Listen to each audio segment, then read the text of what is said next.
Ganda.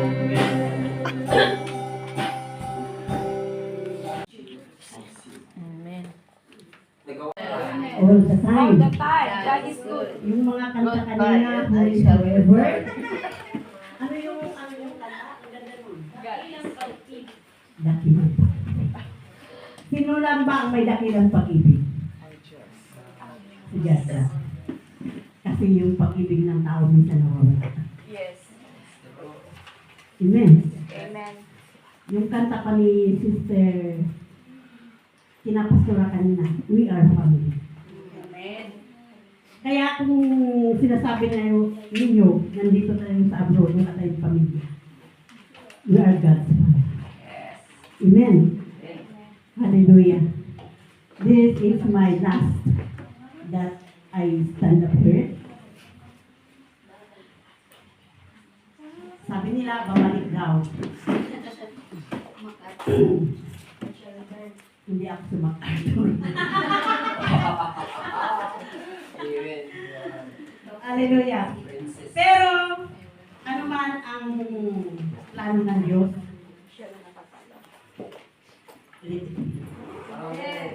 hallelujah. Kakanta mo na ako kasi, di ba sabi ngayon tayo,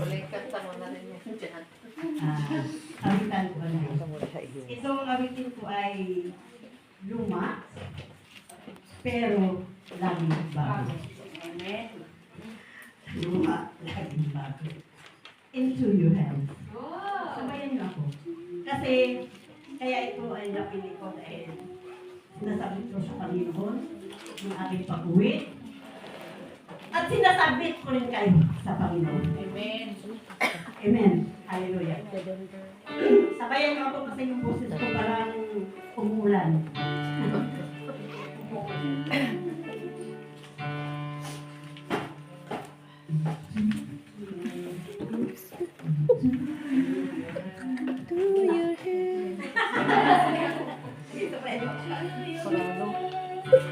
For you, hold my hand in the palm of your hand, and I am yours forever.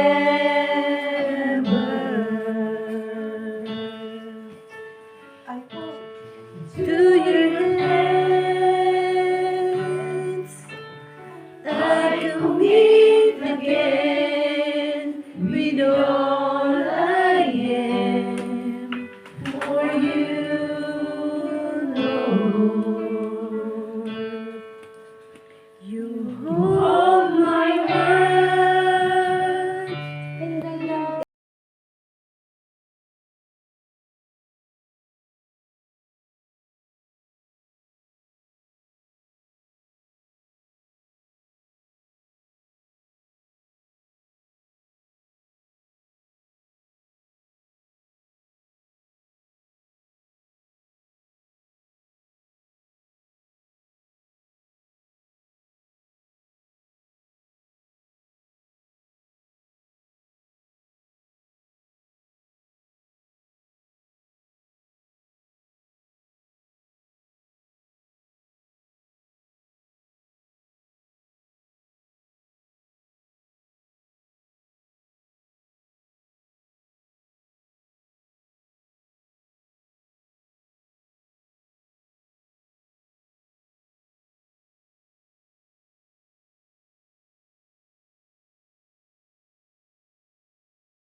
Thank you. Dadaan at dadaan sa inyo. Amen. Amen. Hallelujah. 10 years sa Cyprus. God is good. All the time. God is faithful. And I thank you sa inyo. And I thank the Lord sa blessing sa lahat na napagdaanan. Tears and joys. God is always with me and you. Amen. Hallelujah. Pupunta na tayo kasi ano kung ano. Punta tayo sa Isaiah 40:29. Hallelujah. He gave it power to the faint and to those that have no might. He increases strength. Amen. Hallelujah. Mga kapatid, hindi maiwasan na tayo manghina. Hindi rin maiwasan na tayo ay magalit. Hindi rin maiwasan na tayo ay madismaya. Hindi rin maiwasan na tayo ay sumaya at tumiyak. Sa lahat na yan, ang Diyos pa rin ang dapat natin patuloyan. Amen. Amen. Kung ikaw ay nanghina, siyempre, alam natin na ang Diyos ay laging nakahandang makapansin. Yes. Basta, lumapit ka sa Kanya. Huwag kang lumapit sa kaibigan mo nang hihinain. O sa taong nangihinain. Kasi, hindi siya magpagbigay kalakasan sa iyo. Piliin natin ang mga tao na lalapitan natin, lalo na sa mga bagay na espiritual. Amen. Hallelujah. Sabi ito, we can focus on how God provides strength to those who are exalted. Parang ano ka na sa lahat ng mga nangyari sa buhay. Di ba? And have no mind. Emphasizing that this power is given to those who are relying in Him rather than their own strength. So, kailangan natin ma-recognize ang weakness. Antayin natin ang Panginoon. Huwag tayong kumilos ng kagad-agad. Kasi, mayroong minsan, ikaw ay lalong malungkot. Kaya, importante, waiting on the Lord and the resorting ability to soar on eagle's wings, run without weariness, and walk without faith. Amen. Bakit? Bakit inaano ang eagle sa ating mananampalataya? Kasi ang eagle ay mataas ang lupa. Nakikita niya kung ano ang mangyayari sa hinaharap. At matakalkan siya sa lahat, sa storm, sa bagyo, mas mataas yung panilipan. So tayo naman, yung desire natin na tayo ay bigyan ng Diyos na kalakasan bilang isang eagle. At ang matalas ang mata. Yung matalas ang mata sa mga bagay na yung kaaway. Di ba ang kaaway ay laging naghahanap sa mga taong mahina. Sa mga taong may kahinaan. Amen. At hinahanap ng Panginoon ang mga anak ng Diyos upang sirain niya. Amen. Yun po yung aming mga kapatid ating laging ilagay sa isip na hindi naghahanap ang kaaway sa kanyang kasama. Kung hindi, ang hinahanap niya yung kanyang gusto na dalhin sa kanya. Na mga kasama. Na panghinain, pawalan, yung promises ng Panginoon ay laging dapat isa puso, sabi nga kanina, sa isip, sa puso. Pero, mga kapatid, ano natin ang puso natin? Baka iba yung puso natin. Yung puso natin minsan ay discipline. Pero, ang Diyos ay nagbibigay ng clarity. Hindi nagbibigay ang Diyos ng malabo. Kasi ayaw ng Diyos maging malabo ang bukas mo. Amen. Hallelujah. Sabi dito, God, ang purpose ng Panginoon, bakit tayo ay papalakasin niya? God is specialized in every need. Sabi dito, God deliberately chaos that the world consider weak to shield the strong. Marami ang nangyayari na akala nila mas malakas. Pinapahiya ng Diyos ang kasi ayaw nila. Ipapakita ng Diyos talaga kung sino ang tunay. Amen. Na malakas. Malakas sa pananampalataya sa Diyos. Malakas sa Panginoon. Bakit po maghanap tayo ng pabor sa Diyos? Hindi sa tao. Ang pabor niya sa atin, maging malakas. Sabi kanina, Mr. Mina, we are the leader. Not the Bible. Alam natin lahat na nangungutang tayo. Walang hindi nangungutang sa atin. Kaya nga nandito tayo. Kasi hindi tayo mayaman. Hindi tayo. Sa trabaho ko sabi nila.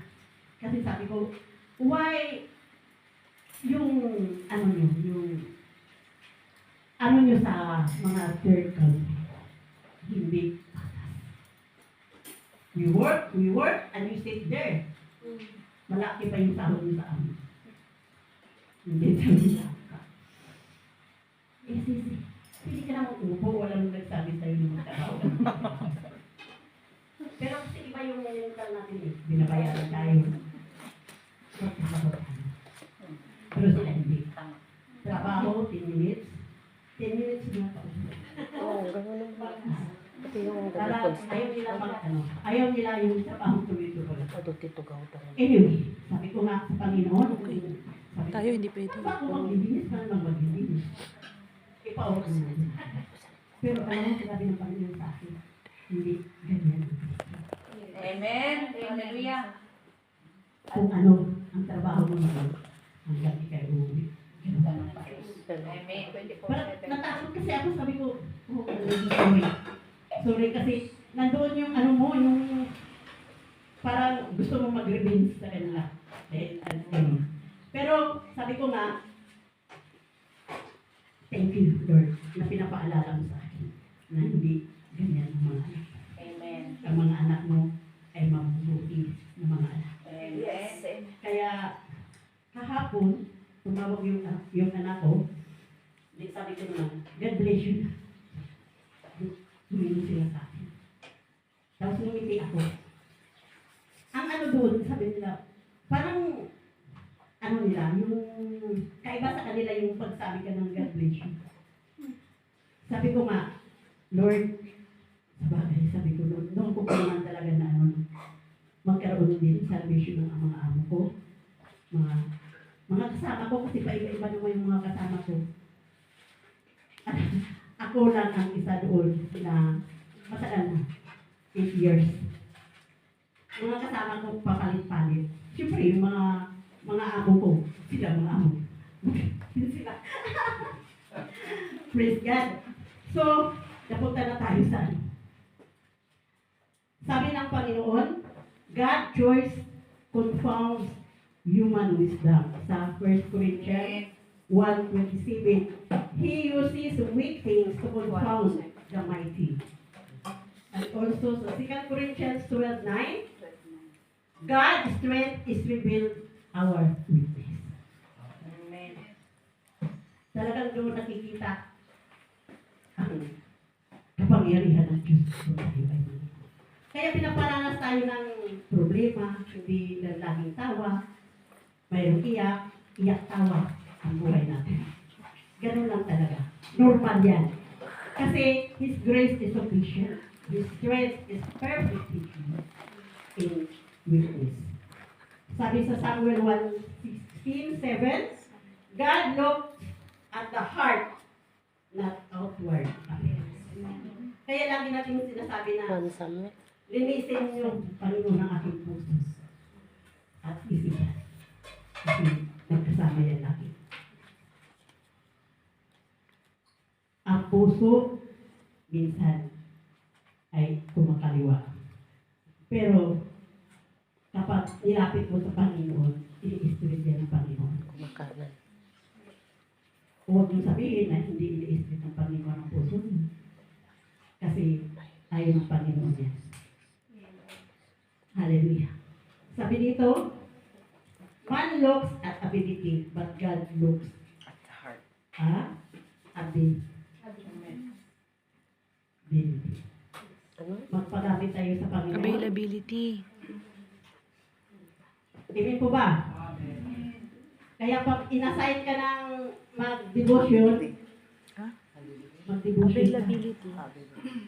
Pag inassign ka mag-MC, mag-MC ka. Sabi ni Sister Jan kanina, natin ba kanta? Oo. 5 Sundays, dito lahat kakanta. Kaya tingnan mo si Sister Jackie.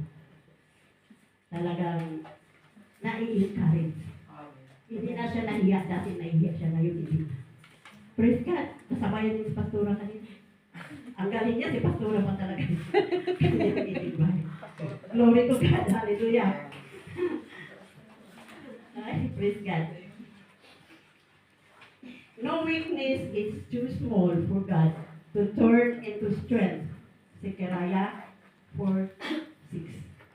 Not by might, nor by power, but by God's Spirit.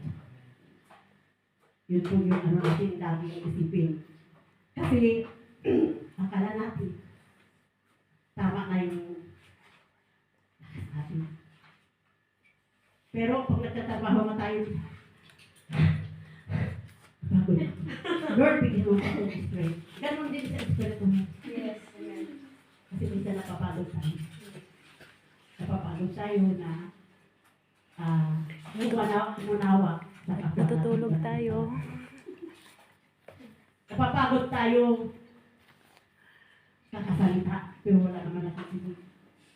Bakit? Hindi kasi sila sa buhay ng buong congregation. Mayroon pa manaka-naka. Pero, mga kapatid, alam nyo, nakakapagod talaga. Pero salamat sa Diyos na ang yung mga pastor ay umiiyak na lang. Lalo na pag nakakarinig na. Hindi maganda. Pero salamat at sa inyong mga ngiti, kami ay lumalakas. Amen. Amen. Kahit na nahihirapan, pero nakikita pa rin namin kayo dito. Amen. Amen. Amen. Amen. Kasi hoping na kayong lahat ay makikita ko pa rin. Pag nag-live, ang bawat isa sa iba.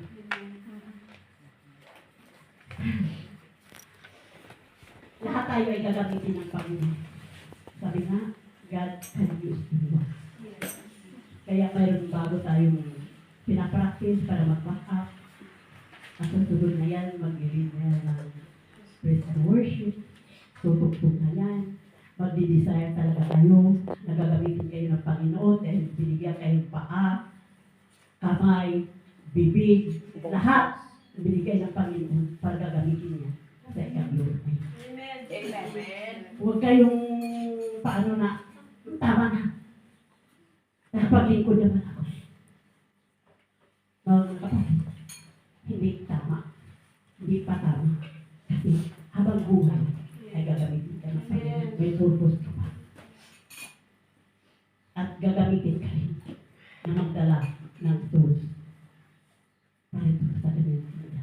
Sabi nga, dapat each one reach one. Bring one. Mag-abot ng isang kaluluwa. Salamat sa Diyos at mayroon tayong mga wala man sila dito pero pinag-pray natin sila na patuloy na lumaki sa Panginoon. Sabihin nila, doon sa inantiran namin, doon sa term leaders, end times. Eschatology. Huwag mag-imbak ng kayamanan sa lupa. Mag-imbak sa kayamanan sa langit. Kasi nasusunog, binabaha, nasisira, Natutunaw. nawawala, Natutunaw. pero ang kaluluwa Ate, ikaw na. Mapili kami ito. Ikaw naman. Kaya Nakakangalayo. yun po mga kapatid, patuloy na maglingkod, hingin sa Panginoon ang direksyon na tama. Kasi, sabi nga, sa kanta kanina, Sister Amy, welcome. Huwag nating hayaan na sabihin ng Panginoon, hindi kita kilala. Ang ano natin, welcome, my faithful servant. Even po mga kapatid. Kaya, encouragement lang po, mayroong mga pinagdadaanan, mayroong mga problema lang. Pag may pag-ibig ka sa iyong puso, kung may pag-ibig ka sa iyong puso, mapapatawad mo ang iyong kapatid. Mapapatawad mo yung na-hurt ka man, hurt lang yun. Hurt, heart. Ganyan talaga. Ganyan ang buhay Christian. Hindi laging masarap, hindi laging masaya, mahirap. Sabi nga dito, mag-conclusion ako. Ayaw mo na yan. God used weak people to accomplish great deliverance. What matters is not who you are, but whether you are willing and available for God to use you. Amen. You may feel weak, unqualified, or insignificant, but God says, as you are a vessel for His glory. If you place yourself in His hands, He can turn your weakness into strength. Kaya dapat i-acknowledge natin yung ating kahinaan. I-pray mo sa Panginoon. Lord, ito yung kahinaan. Lagi ako. Nagagalit ako kaagad. Itong kahinaan ko. Dito makulod baguhin. Walang pagbago sa inyo, hindi ang Panginoon lang. Amen. Magpatulong ka sa Panginoon para magbago ang buhay mo, pananaw, yung mindset mo. Kasi pag ang mindset mo ay lagi hindi tama. Kaya ka naging born again eh. Ano bang sinasabi ko sa born again? Dapat bago ka. Ang importante lang talaga yung iyong pag-iisip. Kasi ang pag-iisip mo ay kaliwat kanan, hindi ka talaga makadiretso. At hindi ka lalago sa pananampalataya sa Panginoon. Sinasabi mo na mature ka na, pero hindi naman nakikita sa iyo. Salita sa isip at sa gawa. Hindi lang yung sa ang iniibig ko Pilipinas. Kung hindi din sa spiritual na pananampalataya. Amen.